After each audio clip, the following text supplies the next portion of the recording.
Bonjour à toutes et à tous et bienvenue dans votre rendez-vous quotidien sur le web de décryptage de l'actualité. Vous le savez, en compagnie de mes invités d'une intelligence exceptionnelle, je vous propose de monter pour avoir une vue d'encre. N'hésitez pas, vous le savez, à réagir sur les réseaux sociaux. Cette émission est la vôtre, la page Facebook, le compte Twitter et surtout, likez, partagez et abonnez-vous à notre chaîne YouTube. Les invités qui ont accepté d'être avec moi aujourd'hui sont Amine Diouri, vous êtes responsable études et communication au sein d'Inforisque. Comment ça va ? Très bien, merci de m'avoir invité. C'est avec plaisir. Hicham Ben Saïd Alaoui, directeur des risques, de l'information, des sinistres, du contentieux. C'est fini. C'est fini ? Oui. C'est bon, parce que sinon il faut une feuille A4 pour la carte de visite.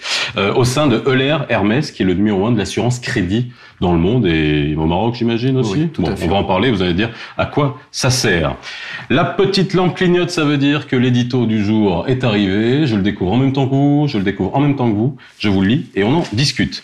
Jamais la défaillance des entreprises n'a été aussi grande dans notre pays, malgré un climat des affaires plutôt propice. Malgré le désir ferme des autorités d'encourager l'entreprise marocaine à travers des mesures d'accompagnement concrètes et encourageantes, les délais de paiement m'ont tué. Voilà ce que semblent crier tous ceux qui, confrontés aux réalités du doing business, au Maroc, n'ont pas pu aller plus loin dans leurs projets. Même son de cloche chez les grandes entreprises qui, quand elles résistent, ne savent pas trouver le moyen de leur croissance et font une croix sur des projets d'agrandissement ou de renforcement de leur outil de production. Pourtant, une loi a vu le jour visant justement à fixer les délais de paiement dans un cadre précis et à mettre un terme à la souffrance des entreprises marocaines.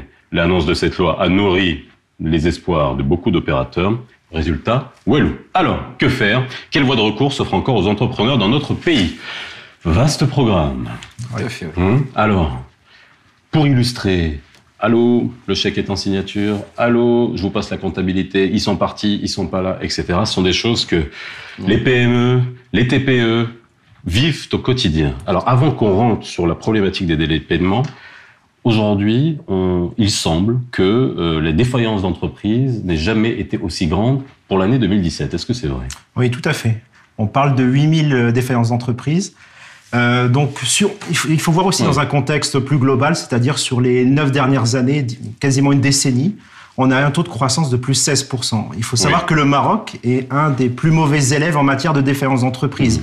C'est-à-dire que les années précédentes, quand dans le reste du monde, les défaillances baissaient, chez nous, ça continue d'augmenter de plus 15, plus 16% en moyenne. Alors, juste pour qu'on soit clair et qu'on donne des repères aux gens qui nous regardent, combien est-ce qu'il y a d'entreprises structurées au Maroc ? Et donc, là, pour faire un benchmark sur le plan international, est-ce qu'on est au-dessus de la moyenne mondiale ?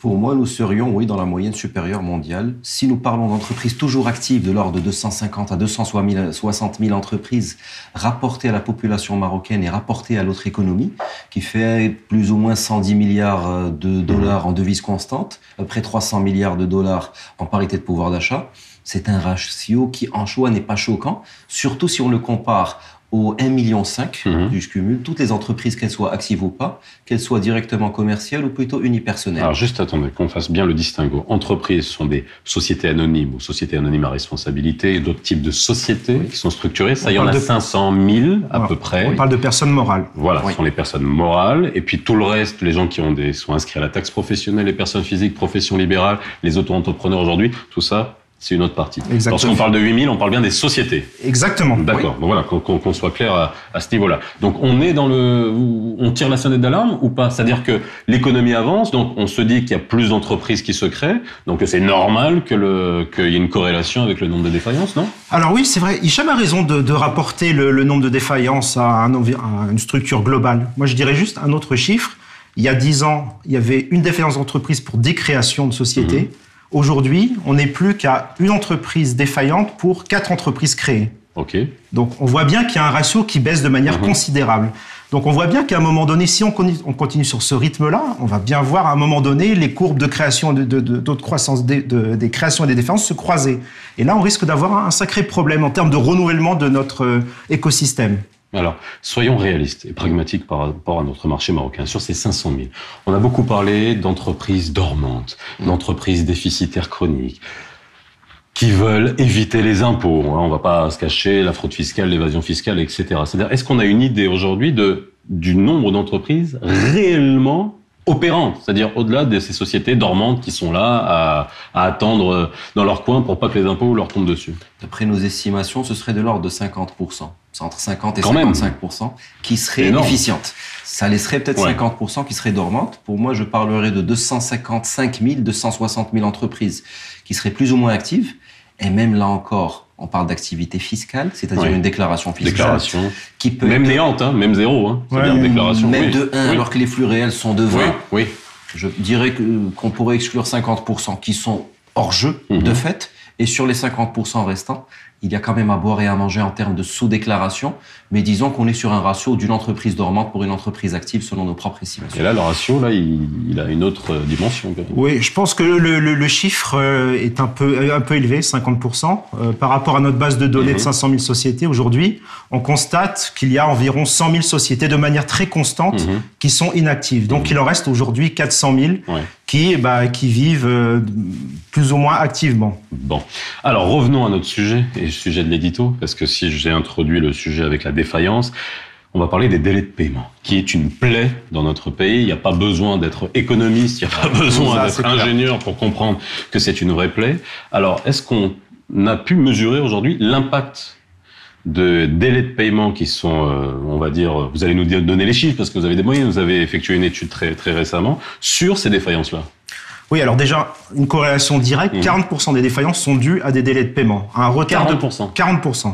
C'est-à-dire, il y a du marché, il y a des bons de commande, mais l'entreprise est obligée de fermer ses portes, même si elle a de l'argent dehors. Quoi. Mais c'est ça le problème, c'est qu'aujourd'hui, quand vous émettez une facture et quand vous êtes une TPE, il faut attendre 10 mois en moyenne pour recevoir son argent. Ça, c'est la moyenne, 10 mois. En moyenne, 10 mois. Pendant ces 10 mois, il faut payer ses salariés, il faut payer toutes ses charges opérationnelles.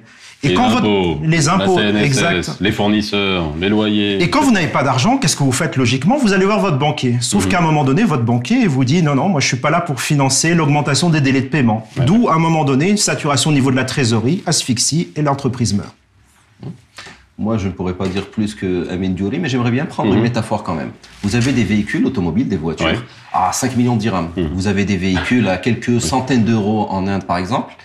Ces deux véhicules, le véhicule à 5 millions de dirhams, le véhicule collector, le véhicule à 500 euros, ont tous besoin de carburant pour fonctionner, indépendamment de la puissance du moteur, etc. Le cash, l'argent, c'est le nerf de la guerre, c'est le carburant. Pourquoi je cite ça? Ça a l'air très trivial.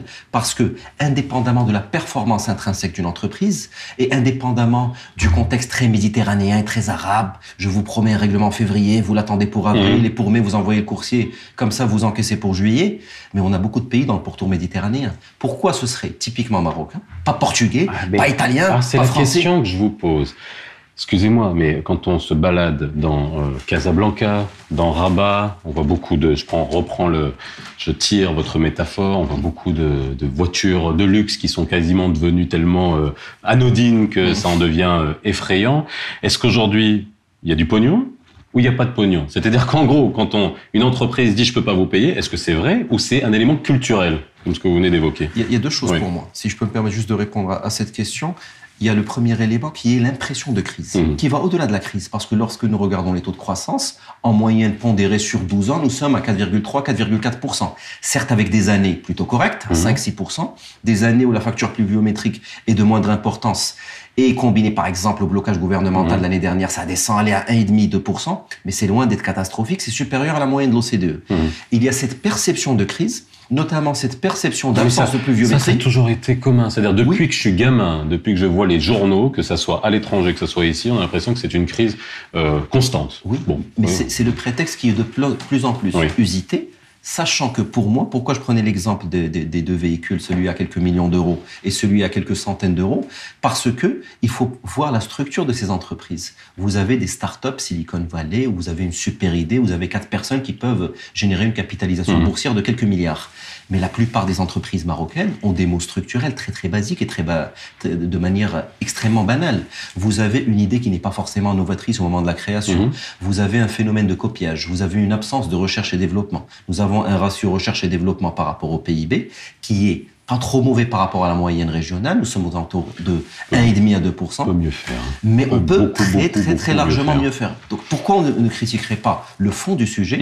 Nous dépendons de la commande publique. Je caricature. on dépend beaucoup de la commande publique. Nous n'avons pas d'idées novatrices. Nous avons beaucoup de copiage et de reproduction dans les idées d'entreprise. Donc déjà en amont, nous parlons de structures extrêmement faibles et fragiles. Lorsque vous avez un blocage gouvernemental de 6 mois, sachant que l'État est le principal pourvoyeur de commandes.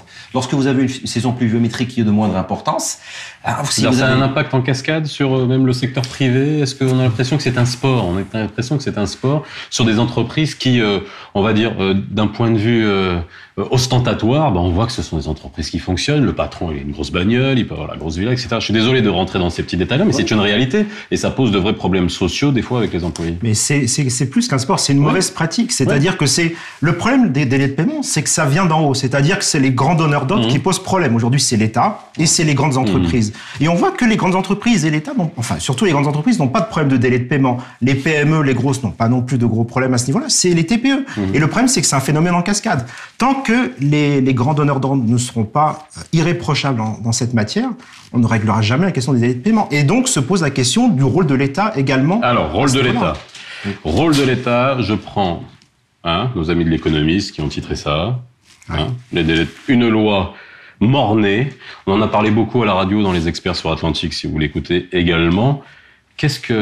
Moi, j'aurais bien voulu être une petite souris quand on a rédigé cette loi. C'est-à-dire qu'aujourd'hui, lorsqu'on la décortique, vous avez été tous les observateurs, tous les praticiens, les experts comptables, etc. On tire la sonnette d'alarme, on dit mais attendez, ça sert à rien, c'est inapplicable et en plus c'est une double pénalisation de la petite entreprise. Alors, comment on règle le problème? Est-ce que dans d'autres pays, une loi a réglé le problème? Je vais vous dire une chose. Déjà, c'est une double catastrophe dans le sens où c'est une deuxième loi sur les délais de paiement. Il y a déjà une loi en 2011, la loi 3210. Une deuxième loi qui va être encore inapplicable, et pendant ce temps-là, on voit les défaillances augmenter. Moi, je dis qu'une chose, l'État doit être irréprochable. L'exemple de la France, qui, par exemple, en 2008, avait adopté la loi de modernisation économique, qui avait exactement les mêmes problèmes, peut-être pas les mêmes niveaux de délai de paiement, évidemment. Oui, qui existait. Mais depuis cette loi, l'État français s'est montré absolument irréprochable. Et aujourd'hui, il peut appliquer un principe qui est très simple, qui est le principe du name and shame.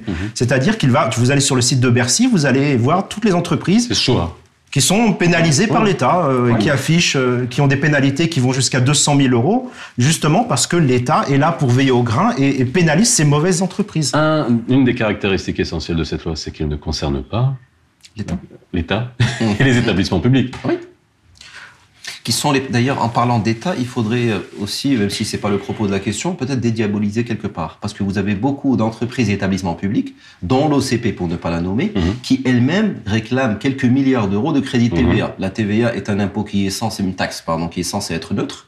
Mais lorsque vous voyez 3% du PIB marocain qui se balade, 3%, c'est la croissance d'une excellente année. C'est censé être réglé, là, si vous essayez de régler ça, non? Il y a peut-être un sujet de financement avec quelques entreprises de factoring vis-à-vis. Mais à qui va réclamer ces 16 milliards l'OCP? Justement, à l'État. Oui. Donc, on reste toujours dans cette problématique de l'État mauvais payeur. Oui, mais l'État, certaines entreprises étatiques qui souffrent elles-mêmes de certains délais de paiement parce que l'État peut être donneur d'ordre pour la construction d'un terminal d'aéroport, par exemple, ou d'un slurry pipeline, mais l'État peut également être mauvais payeur en termes de remboursement d'excédents d'impôts sur les sociétés ou de crédit TVA, qui est le droit presque constitutionnel d'une entreprise. Alors, dernier mot pour finir. Qu'est-ce qu'il faudrait, s'il y avait une priorité à mettre en place pour, on va dire, régler, pas régler, mais en tout cas atténuer l'effet des délais de paiement, ça serait quoi? Une seule mesure. Déjà, il faudrait que cette loi soit appliquée, tout simplement. L'État, mais bien sûr, en l'État, il faut qu'on l'applique. Tout simplement, il y a une loi, mais il faut des arrêtés. Aujourd'hui, le problème, c'est quoi? Pourquoi c'est inapplicable? Tout simplement parce qu'on ne sait pas quelles sont les pénalités applicables aujourd'hui. Donc, déjà ça, au moins un arrêté pour dire les pénalités sont de temps. Après, on parlait de délais de paiement dérogatoires, c'est-à-dire il y a des secteurs spécifiques qui ont des délais supérieurs à 90 jours. Alors, on se met d'accord sur ces secteurs en question et on se dit que au bout de 1 an ou de 2 ans, ils vont s'aligner sur les comment? Alors, j'ai pas envie de faire l'émission que sur la loi, mais en gros, comment on fait appliquer une loi? J'essaie juste de vulgariser. Cette loi prévoit, elle a un bon fond, c'est-à-dire qu'en gros, si vous avez, moi, petit prestataire, j'ai fait une prestation pour un gros client, il tarde plus de 3 mois, plus de 90 jours, je suis censé lui appliquer des pénalités de retard. Mais fiscalement, ces pénalités de retard sont considérées comme un produit. Si je ne les ai pas reçues, je suis taxé dessus. Et il faut que je prouve que j'ai intenté une action en justice. Est-ce qu'un petit prestataire peut intenter une action en justice chez un gros client Alors qu'il a besoin de travailler. Théoriquement, oui. Pratiquement, la réponse est non, bien Bon, sûr. voilà, parce bon, que on est nous clair. sommes dans une telle concurrence et un tel pouvoir de négociation inversé. Parce que Emile, quand il cite ces chiffres, il a raison. Mais de quel droit une grande entreprise se fait payer entre 30 et 60 jours et elle va faire subir pour son petit prestataire des délais pouvant excéder l'année parfois dans certains cas. Nous ne parlons pas d'un gap ou d'un décalage de trésorerie qui irait impacter, qui serait presque de bonne guerre. Je me fais payer en 4 mois, je te paye dans 4 mois. Je me fais payer en 2 mois, je te paye dans 1 an. Donc déjà pour moi, pour répondre de manière factuelle à la question, je pense qu'il faut un peu plus de coercition. Ça commence petit 1 par un courage politique. Ouais. Le courage politique, c'est on ne fait pas une loi pour remplacer une loi. On ne fait pas des menaces pour remplacer des menaces, comme lorsqu'on dit à un enfant, si tu fais ça, je vais te punir. Et si je vais commencer à te punir, de te punir. Je vais te dire, si tu refais ça, je te menace que je vais te menacer. Il y a une loi. Si on n'a pas eu le courage de l'appliquer, ça ne sert à rien de changer la terminologie d'une autre loi pour dire cette loi va écraser ou va remplacer l'ancienne. Pour moi, je parlais de coercition. Ouais. Il est totalement anormal et presque scandaleux qu'au Maroc, on puisse finir en prison pour un chèque de 300 dirhams et qu'on ne soit nullement inquiété. Pour un effet qui revient à payer un de 1 effet million de 300 millions de dirhams. Ok. Il faudrait juste qu'on soit un peu plus cohérent, un peu plus J'ai pragmatique dans l'approche jamais business. vu à quoi ça ressemblait un effet de 300 millions de dirhams. Ça doit être J'en ai sympa. eu quelques-uns. Enfin, quand il revient à payer, ça ne pas rigolo. Merci. Tout à fait, En tout cas, tout à fait. on reviendra sur le sujet parce que ça, c'est quelque chose qui est constant dans notre économie. C'est le bouquin du jour. La pincée de culture d'aujourd'hui dans Vue d'en haut, je vous propose le livre de Rachid Benzine, Les nouveaux penseurs de l'islam, édité à Tariq Édition. Des livres de chevet en ce moment? Moi, j'ai un livre de chevet qui n'est pas très récent, mais que j'aime bien, qui s'appelle Psychanalyse des contes de fées. Psychanalyse des contes de fées. Bruno Bettelheim, qui voit les contes de fées de manière un peu plus psychiatrique. C'est très intéressant. Et ben voilà, vous nous enverrez toutes les spécifications et on les mettra sur la page Facebook pour les gens qui regarderont le best-of de la semaine des livres. Amine? Moi, Murakami, au sud de la frontière, à l'ouest du soleil. Bon livre. Bon, et ben voilà, vous avez de quoi faire. Merci en tout cas d'avoir été avec nous. Quant à vous, je vous dis à très vite dans Vue d'en haut.